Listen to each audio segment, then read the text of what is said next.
Welcome back to a nice simple video on dry brushing, and also why I don't think you need any black when you slap shop. Before we get started, let's have a quick rundown of some of the things we're going to need. First of all, dry brushes obviously, goes without saying. Personally, I absolutely adore these ones I've got from Artify. I might as well put an affiliate link or something on it because I need to get some sort of commission for going on about how great these are. Artists also make really high quality ones at a much higher price point. Up to you if you can afford them. Makeup brushes, brilliant, super cheap. You could probably even steal them off your partner, wife, girlfriend. There's absolutely nothing wrong with Citadel dry brushes. It's probably some of the better brushes that they do make, along with the shade brushes, but that's a story for another video. Next up, we're going to need a primer. Again, as I mentioned in the previous video, Colourforge Standard Grey, absolutely great for this, but any mid grey will do. Citadel's Mechanic Standard Grey is very good, very similar colour. Even Halfad's, yep, the car shop, do absolutely brilliant primer. When it comes to paint, there's only one for me. Pro Acryl's Bold Titanium White. It's great for dry brushing, great for just using as a normal paint. All the Pro Acryl's range got a really high pigment. I'd love to know the science behind it, but it works very, very good for a dry brush. You can use any sort of white, off-white, Vallejo, Citadel. All whites are white, though not all are necessarily created equal. Last up, someone take the paint off your brush. You can use something as simple as kitchen roll. I've personally never had an issue with it. I know some people will say that the fibres come off, get into the brush, go onto the paint work. I've personally never noticed it. Might just got lucky with the type of kitchen roll that I use. You can use MDF, people have texture palettes, all sorts of stuff like that. Whatever works best for yourself. Personally, I can't say anything wrong with kitchen roll.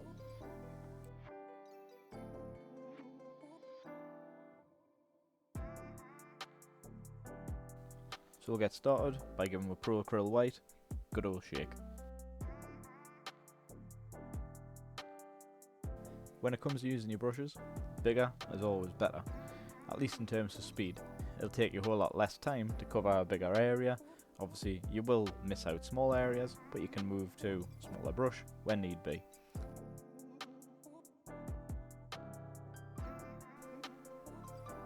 So we're going to apply just a single drop or two. Wipe the top off the lid just so it doesn't dry on the top. It's a fun little game that Pro Acryl likes to play. Start working the paint into the bristles. I just like to move around in a circle like here, back and forth, just taking the paint off the brush. To test it, I like to go across the base of the rim, just see how much paint is going to come off. Since I've primed it all the same colour, you'll see this is what's going to look like when it goes onto the model. When I start applying the paint to the model, I'm going to go back and forth, across, almost like I'm going against the grain, against any sort of texture on the model. As you can see, it'll just start picking it up.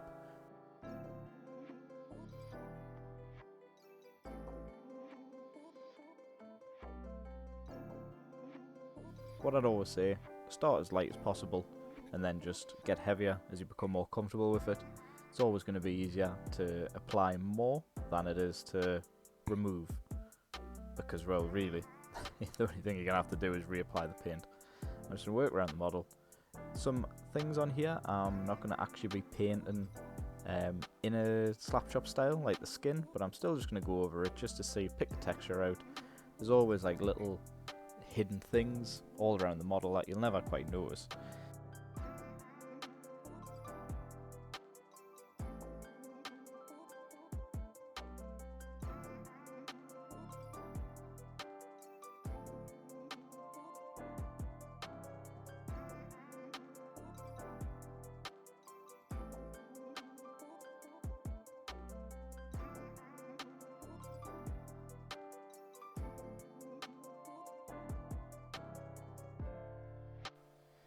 Another thing that you can do, similar to how I will say how much paint is on the brush, I'll also do it on a piece of the model that I'm not going to be using any sort of contrast paint on. For example, majority of the time it's going to be metallics.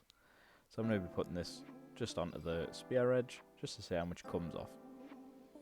Gives a good little idea on different types of detail, might give you a little idea here or there, different paints, different techniques you may want to use. Again, just work your way around the model, picking out all them little bits of detail.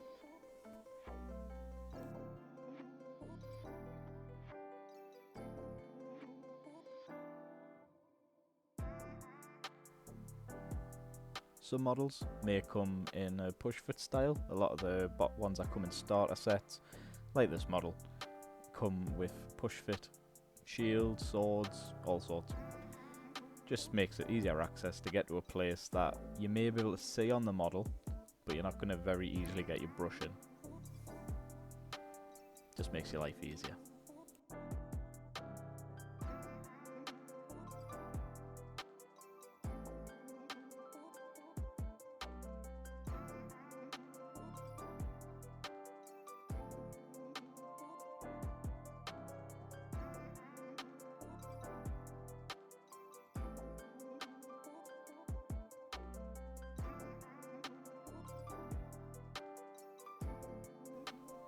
When it comes to undersides of your models, such as, well, is it the undercarriage? I don't know the best way to explain the anatomy of this strange animal.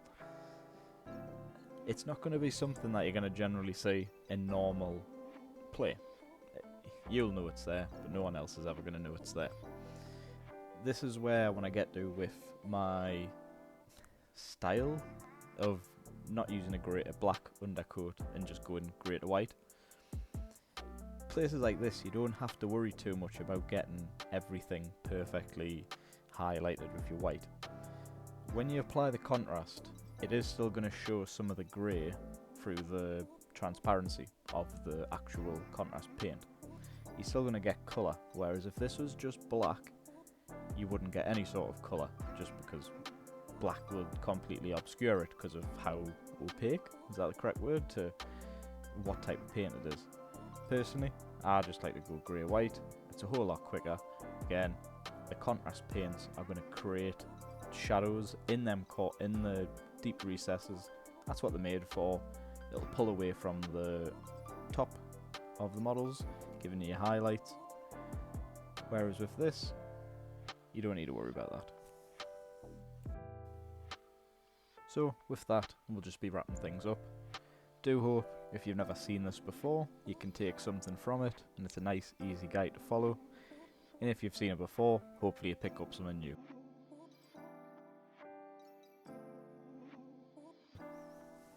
Again, go play games, have fun. Make sure your mates are doing fine, because you know what, there's a lot of people that really aren't. Like, share, it's all good for algorithm, all that rubbish. Subscribe, and I'll keep churning out more stuff like this. As a final little thing, I'll leave a little teaser for the next video.